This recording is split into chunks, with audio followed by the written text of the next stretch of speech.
안녕하세요, 왕세호입니다. 오늘은 글쓰기와 관련해 가지고 사실 모든 교육이 제가 핵심으로 보는 거는 자연스러운 교육이에요.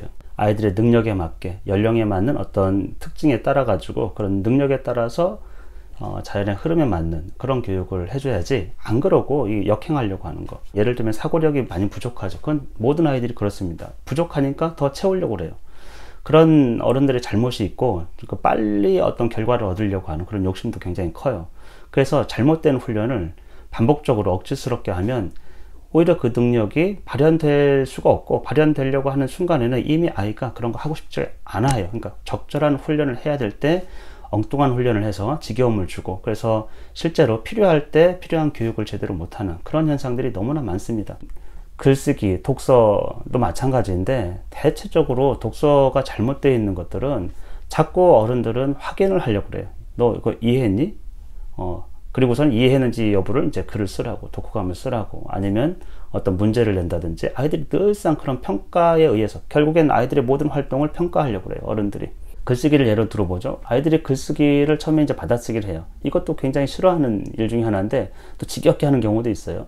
아이들이 글을 충분하게 읽지도 않았는데, 읽는 것도 잘 안 되는데 글을 많이 쓰게 한다라는 거는 순서가 바뀐 거예요. 뒤바뀐 거예요. 글을 많이 읽고 그 다음에 많은 문장을 보고 그 다음에 글을 쓸 수 있는 것이거든요. 일기를 쓰라고 하는데, 일기 쓰는 것도 아이들이 굉장히 싫어하고, 일기 쓰기가 왜 여러 가지로 문제가 되느냐면, 내 하루에 있었던 일을 약간 반성하면서 반추하면서 하여튼 다시 되새기면서 이렇게 글을 쓰게 되는데, 아이들은요 반성적 사고를 거의 하지를 못해요. 사실은 어렸을 때는 오늘 하루를 반성하면서, 하루를 되새기면서, 하루를 기억하면서 뭔가를 쓴다라는 거는 굉장히 어렵습니다.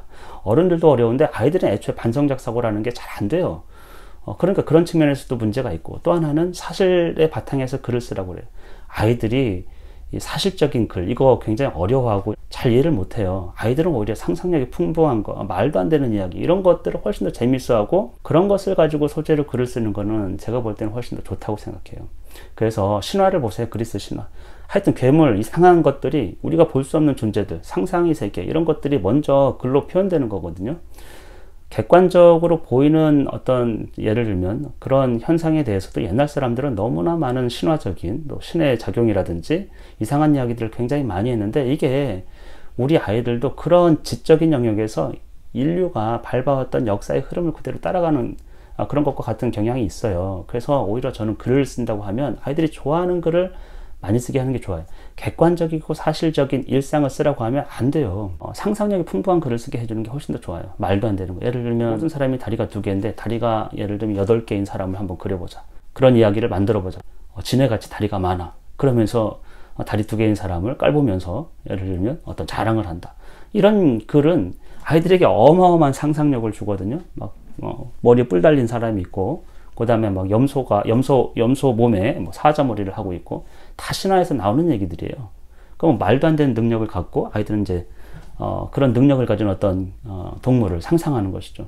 그런 거를 훨씬 더 좋아하고 자기가 만들어가는, 창조하는 그런 즐거움이 있어요. 오히려 말도 안 되는 글을 처음에 쓰게 하는 게 훨씬 더 좋지, 이거 일기라는 것 자체가, 아이들이 훈련하는, 어렸을 때 훈련하는 글쓰기, 이 일기 쓰기, 이거 자체가 제가 볼 때는 상당히 문제가 있어요. 오히려 안 하는 게 더 나을 법하고, 우리는 어떤 훈련을 안 하는 것보다는 자꾸 하면 좋다고 생각하는데, 교육에서는요 오히려 하지 말아야 될 것을 잘 경계하고 하지 않는 게 훨씬 더 좋은 효과를 발휘하는 게 있어요. 그리고 때가 되면 아이가 스스로 하기 때문에. 저희 아이를 제가 교육할 때는 글쓰기는 초등학교 연령에서는 거의 뭐 강요한 적도 없고, 뭐 아이 스스로 이제 자기가 좋아하는 거는 쓰는 거는 오케이인데, 다른 거를 쓰라고 한 적도 없어요. 뭐 글을 요약하라든지 그런 거. 이제 중학교 연령 이상 돼서는 글을 조금씩 쓰거든요. 자기가 읽었던 거, 봤던 거, 이런 것들에 대해서. 근데 많은 책을 읽었기 때문에, 그래서도 아이가 고전을 읽었던 그런 문체들, 그런 것들이 흔적이 있어요.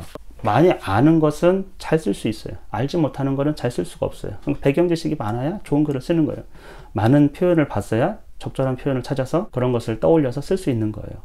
근데 이게 자꾸 거꾸로 가요. 그냥 동시에 책도 많이 안 읽었는데 막 쓰라고 그래요. 관심도 없는데 막 쓰라고 그래요. 그렇게 해서 훈련되지 않는다라는 거예요.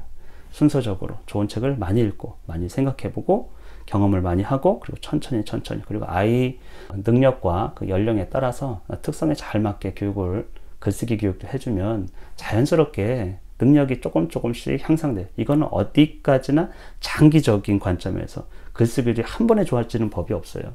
아주 차곡차곡 눈에 보이지 않는 그런 변화들, 그런 향상들이 있는 것이거든요. 그렇게 해서 이제 20살, 30살 돼 보면 아, 남보다 탁월한 글을 쓸 수 있는 것이지, 어렸을 때 글을 잘 썼다고 해가지고 예를 들면 일기 형식의 글, 그래서 그 아이가 꾸준하게 글을 잘 쓸 수 있느냐? 그렇지는 않을 거예요. 다만 우리가 아이의 글쓰기를 봤다고 하면 평가하고 그런 것보다는 인정해주고, 오, 이렇게 썼구나, 너 생각이 좋구나, 이런 식으로 자꾸 인정받고 성취를 어느 정도 느낄 수 있게 피드백을 줬다고 하면 그 아이는 나중에서도 글을 쓸 가능성이 있는데, 이 평가, 누구하고 비교하고 평가하고 뭐 채점하고 이런 식의 평가라고 하면 거의 대부분 중간에서 그만둘 것이고 정말 지루함을 줘요. 우리 이 삶이 나보다 더 높은 존재가, 나보다 더 능력이 있는 존재가 늘 나를 평가하고 감시한다. 그런 체계하에서 어떤 행위는 자유가 없을 뿐만 아니고 그런 행위를 우리가 회피하려고 하거든요. 회피하려고. 오히려 근데 나를 인정해주는 사람, 나의 모든 것도 수용되고 인정해주고 피드백도 긍정적으로 주고, 이러면 아이들이 발전하겠죠. 근데 우리가 교육에서 보면은 또 부모의 교육도 그렇고 학교 교육도 그렇고 부정적인 평가를 너무 많이 하고요. 또 때에 맞지 않는 교육들, 이런 것들을 그냥 너무 열심히 하려고 그래요. 너무 열심히 해서 문제인데. 제가 수학감각 방학특강 하면서 한 아이가 그런 얘기를 하더라고요. 왕세호 선생님은 좀 이상하대. 이상한 선생님이래요. 자기가 경험한 어른들, 선생님은 다 문제를 열심히 풀으라고, 모든 문제를 다 풀고 꼼꼼하게 풀고, 근데 저는 한 페이지 한 문제 풀으라고, 다 안 풀어도 괜찮아, 그냥 하나만 잘해, 이런 식으로 거꾸로 하지 말라고 얘기하니까 아이들이 이상한 선생님이라고 하더라고요. 아이들의 삶에서는 자꾸 뭔가를 채우지 마세요. 부모님들이 아이가 놀고 있으면 그걸 못 봐. 시간이 귀중한데 뭐 하고 있는 거야 지금, 이런 식으로 생각하는 것이죠. 하여튼 하지 말아야 될 것을 잘 분별하고 올바른 자연스러운 방법으로 자연스러운 교육이 이루어지기를 바라고 있습니다.